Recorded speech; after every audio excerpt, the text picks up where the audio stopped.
Hello, everyone. Hello, and welcome to the Motormania Podcast for today, the 7th of September. I'm your host, Charlie Tolhurst. Yes, welcome to this new YouTubing series. Yes, the Motormania Podcast is a huge part of my YouTube channel. It's a new motoring series that I'm going to be doing, where I'm going to be talking all things cars, the world of motoring, and many things on this podcast, on this part of my channel. There's also going to be videos alongside the podcast as well, where you can learn various information from as well. You can watch my video on the Mini and also on the buying car and also first cars for young drivers. But this is the Motormania Podcast. This is a podcast we air every week.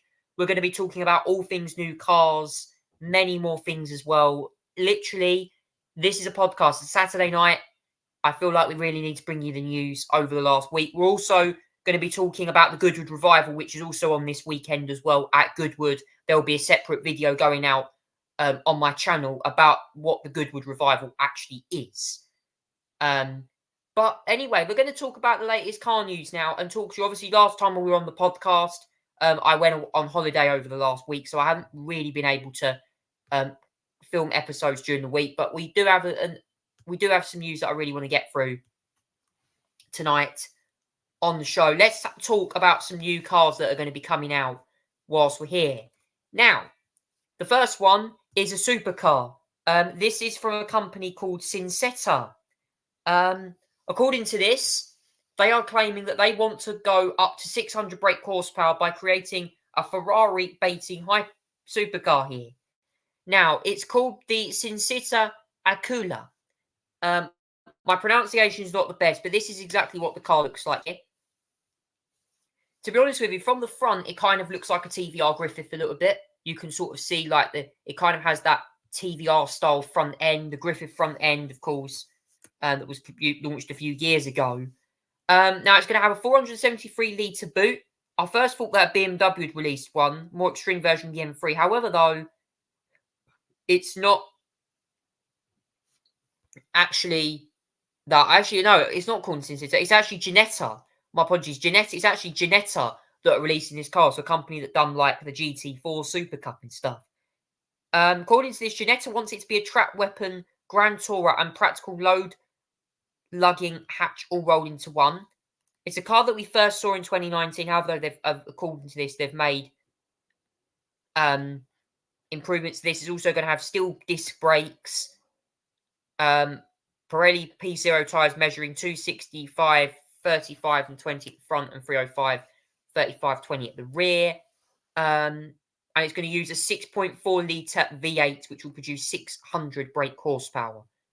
According to this, a dry weight of one of these is 1,990 kilos, 0 to 60 in just 2.9 seconds. Top speed, pegged back by that extreme aero, is claimed to be over 180 miles an hour. It claims in the UK that prices will start of the Aquila for around £330,000 in the UK, or £275,000 plus taxes. So it's going to only be limited to 20 units as well. Very interesting, this car. Ginetta certainly making a supercar here. We also have as well the news of a brand new Audi Q3, which is going to be launching very soon. Pretty much almost undisguised. This is going to be receiving a new update, the Audi Q3 here as well. It's going to be spotted testing, almost undisguised, with very little camouflage. Looks like it's going to have a new front end. It's going to be longer than the outgoing model. Extra cabin space should be hopefully given as well. And also going to have a fairly subtle roof with rear roof spoiler and rear light clusters, as well as going to be influenced by those of the new Q8 e-tron with the full LED bar at the back, which we're seeing a lot on Audis of recently as well. I think even some Vauxhalls have started using them as well, I think. It's also, the Q3 is also likely to be offered with the Volkswagen Group's latest plug-in hybrid powertrain, which is found in cars such as the Tiguan and the new Cupra Tamara, who's a 1.5 litre turbo charged petrol engine paired to a 6-speed automatic gearbox to give it 113 brake horsepower electric motor. Should give around the same running gear, and it'll use a 19.7 kilowatt hour battery. So, yeah, there's some interesting news on that one as well that I think is really important. And we're just going to quickly go on to Autocar now to talk about a couple more news stories, because I think there's definitely some more on here that are very, very important here as well. We also have some news as well at the ID3 GTX. These are a new limited edition run of the Volkswagen ID3. It's going to be low volume specials with its ID range. It's going to be a one-off show car, the ID3 GTX Performance, based on a Mark II Golf, apparently, from what I understand. It's going to have 21-inch alloys with blue alloys finished. Bologna's original Fire and Ice logo. Oh, look at that. I'm not going to lie, that does look quite cool. Flaming red for fire and ice blue for ice. It kind of reminds me a lot of Dragon Challenge at Universal Orlando, actually. You know that roller coaster that was open there, like built by B&M? Fire and ice, and then called Hungarian Horntail and Chinese Fireball. It's coming to a Volkswagen ID3. That's really interesting. So, yeah. Very interesting news as well. I'm sure there'll be plenty of that coming over the next few days. Lots of car news really to talk about over the past week as well. We also have the last thing I'm going to talk about before I move on and do the last bit is the Genesis G80 EV. This is a car, of course, built in America. It's a Korean brand. A lot of Genesis are built in America these days. It's going to be receiving an electrified EG80 saloon, which first arrived back in 2021. It's going to be extending the wheelbase by 130 millimeters. It's also going to have a new chauffeur mode as well. Extends further tuning the car for smoother accelerations, as well as braking and even switching to an even softer suspension setting as well.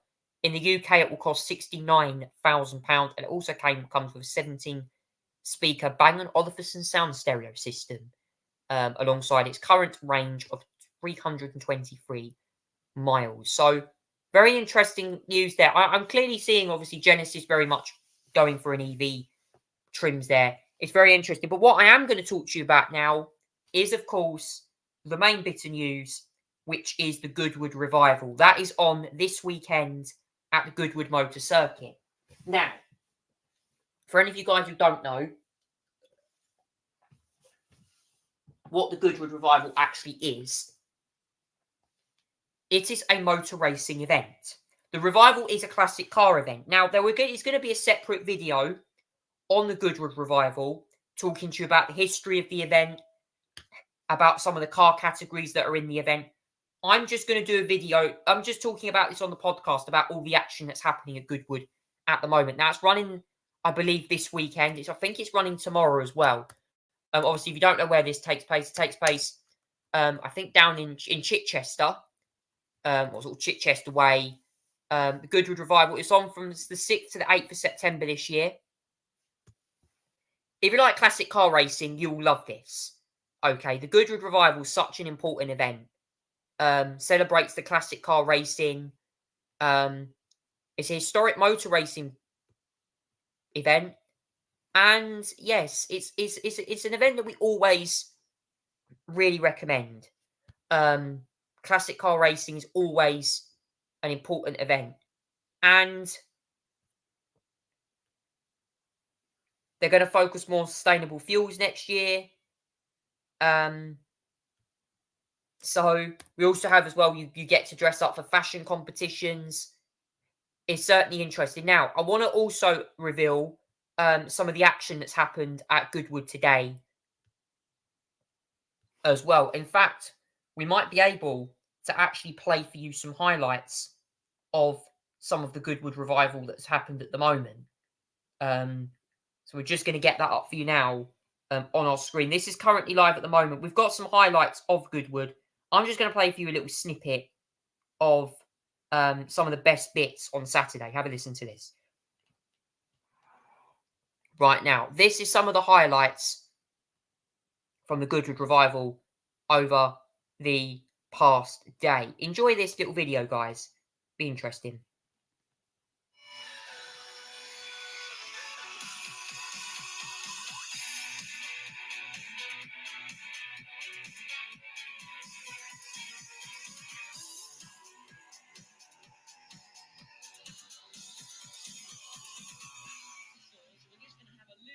This is in the Sterling Moss Memorial Trophy. Jimmy Johnson from 4th to 1st. He was the bravest on the brakes by far. Sailed round the outside, change of gears, flipped with the throttle, and hung it in and made it stick. Really impressive stuff. I mean, I guess in NASCAR, I don't really watch much NASCAR. Do you use the high line often? Well, he certainly did there, and he made it work. He made it work very, very well. That was a brilliant effort. And then just the one more to get past. So he went from 4th to 2nd, and then managed to go past the leader, and that was how he managed to take the lead of this race. And he's currently leading. He's just set a fastest lap, 1:31.1. The gap he's got now is up to 3.2 seconds.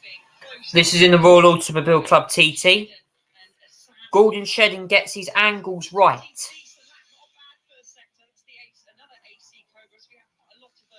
Driving an AC Cobra. Through the kink on the Lavin straight into Woodcote now. Tricky braking zone. You can see that the slippery surface flag was out for that. Doesn't necessarily mean it's slippery. Could even be a sign of debris. You can see getting so sideways all the way to the exits and on the brake into the chicane. You go right, then left from driver's point of view. And this is looking a pretty handy lap. Let's see, they're currently in 6th place. Do they pop up further up the field? They do. P3 still 9/10 of a second off Jake Hill's time. So it's Gordon Shedden in the car now, who's doing this fantastic job. Front wheel dangling in the air, that inside front in some corners just lifts off the ground. Alpha Gordon. A stunning freeway bike fight. That match is really flying beautifully prepared. Doesn't quite at the top end of the Vincent of Josh Brooks. Just missing out a little bit on that CC, but it's certainly flying. It looks like it's handling well, but Brooks might just have the inside line here coming down, and I think he will. I think we're going to see him make this move as it comes down to Woodcote. Never say die, so first has become second, the second has become first, but still fighting back. So that brilliant start from the middle of the third row for fight number 38, the matchless. Not out of the picture yet, that's for sure. Coming into chicane, just what? He's got able in back goes. He's got about. But knowing from the 57, really out of the picture. Now he's facing the green ERA. Last lap battle for victory. Last year's winner, 5 laps ago, he was. This is in the Goodwood Trophy. He dominated the picture. He's made up about 3 seconds in the space of a lap with Ian Baxter. When he started the penultimate lap, he was 3 seconds back, and now he's within a second and close enough to try and start applying the pressure to Mark Gillies' ERA in front of him. It's ERA versus Alpha in the first race to kick off Saturday's Goodwood Revival, and we are being treated to an absolute thriller. This is going to go down to the wire. Can Mark Gillies hold on here? A 4-time winner. He's just got a few more corners left, but Ian Baxter in the Alpha is going to push him all the way to the flag. Now, if there were no problems with the car and Mark had simply backed off because he was comfortable in the lead, now he's far from comfortable, hot under the collar. The Alta sweeps past, but can they get the braking done when they get down to Woodcote? And Gillies, well, let's just judge which of those green cars puts the brakes on first. Even Stevens, in fact, Gillies is late on the brake, going up the inside. Is there an inside? The answer is no. Covered off by last year's winner. I thought he didn't have a hope in hell. However, lots of the drive. They're coming through. Ian Baxter, Mark Gillies did not have any tricks left in his hand. Into the lead then on the final lap goes Ian Baxter in the Alpha 61, who will cross the Alfa Romeo, do anything about it. Watch out for Touring cars get the action going at Goodwood. They got minis and full galaxies in this race. didn't think he stood a chance of racing it out of the top. Has taken the lead. Frank Stifler now leads coming out of that ring. Yeah, Alex Reynolds having a little look down the inside of Steve Sofa as well in the number 76 Mini. But at the moment, it's the 1.6 litre Alfa Romeo Giulia, which is up against the Plymouth Barracuda. 4.6 litre V8 underneath that number 1 car, driven by Jake Hill. But Alex Rundle, take a look, he's framing it around the outside of Jake Hill, and he's done it. What Nice a move from Brundle versus the Plymouth Barracuda of Jake Hill. The Morris Mini getting the better of the Plymouth, but it's still the Alfa Romeo out in front. Now coming under pressure though from Alex Brundle. Can Brundle challenge for the lead here? Bunker had a poor start from Paul, has fallen back a few places, and this is your battle for the lead between Frank Stifler in the Alfa Romeo ahead of Alex Brundle. But Jake Hill is coming back and then roars past Brundle, roars past the Alfa Romeo and into to the lead for Jake Hill. Can he hold it though? Stifler's going to be late on the brakes. Try it down the inside. Brundle's coming back ahead as well. Can he fit a mini-size shake down the side of the Plymouth on the inside? Not on that occasion. Into the final chicane. Stifler holds on to that Alfa Romeo. Jake Hill mighty in the Plymouth Barracuda. And Brundle proving that you can be nimble in that Morris Mini Cooper. And that's one of his advantages. Is the one for third place. What a big difference between third and fourth. Coming across the finish line, skipping the other for a tenth of a second. Oh, it isn't. It's 0.13. I do apologise. Into turn one to go, and I think it's advantage to...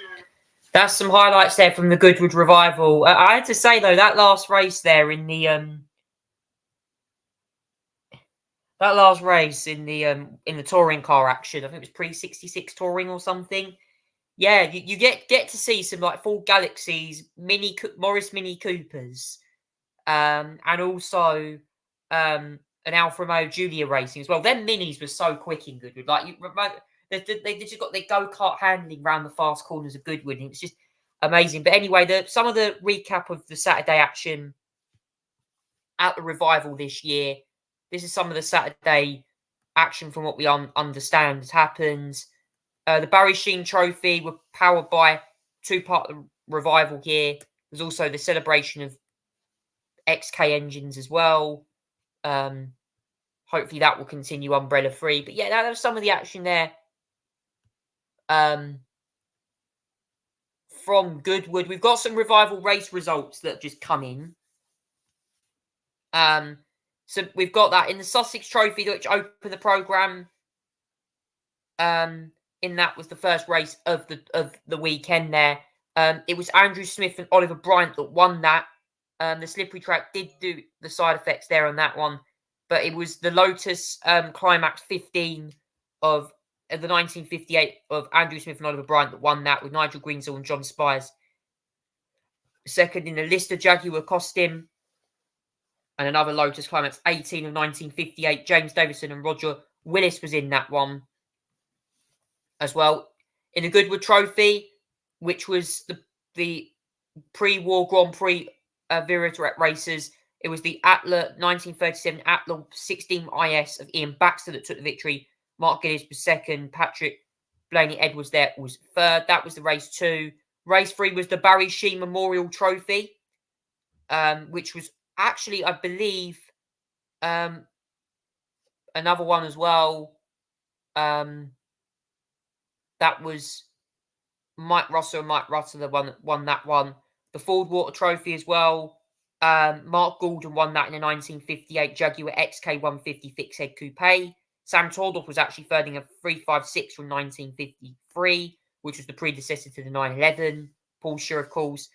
Now, this was the one that I was really interested in, the St. Mary's Trophy, which featured the classic touring cars. Some British touring car drivers in that as well. Tom Ingram, you may remember him, races for the Accelerate Bristol Street Motors team with a Hyundai 30 ends. And Jake Hill obviously racing with MB Motorsport for BMW at the moment.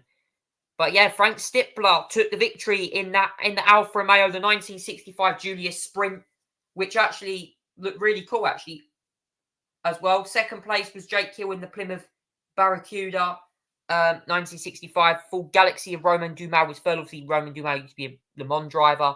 Michael Fassler, 1965 Lotus Cortina. Full Lotus Cortina also in fifth there as well.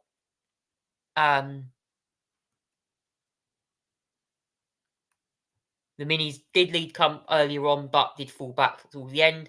In the Magwitch Cup, the 1957 Lotus Climax won that as well. And the Whitson Trophy, the 1966 Lola Chevrolet T70 Spider took honours in that one. And race 8, the Sir Sterling Moss Memorial Trophy, it was the final race of the day. Saturday's track action was brought to a close by the Sterling Moss Memorial Trophy. The Dream Team pairing of Jimmy Johnson and Dario Franchitti dominated the race from 9th on the grid.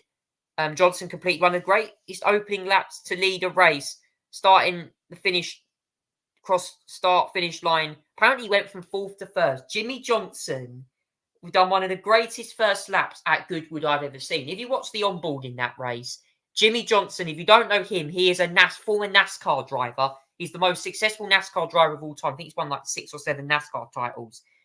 But yeah, he went from 4th to 1st on the first lap. It reminded me of an Ayrton Senna 1990, like a 1993 Ayrton Senna at Donington Park, when he won the European Grand Prix that year.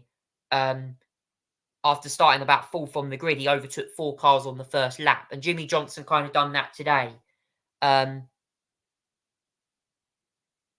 Dario Franchitti as well, both driving that 1960 DB4 Aston Martin GT. In second place was the AC Cobra of Nigel Greensall and John Spires. Andrew Jordan also raced, ex-British touring car driver, in third. That was in a Dragon Snake AC Cobra, or AC Cobra. Chris Walden Gogfist winning 19, another 620 AC Shelby Cobra. And in the fixed head E-Type of 1961 was Gordon Shenning and John Young. So, yes, tomorrow there is more action in the Goodwood revival. I tell you what, the Sterling Moss Trophy is always one of the best races because you get to see the classic cars go head to head.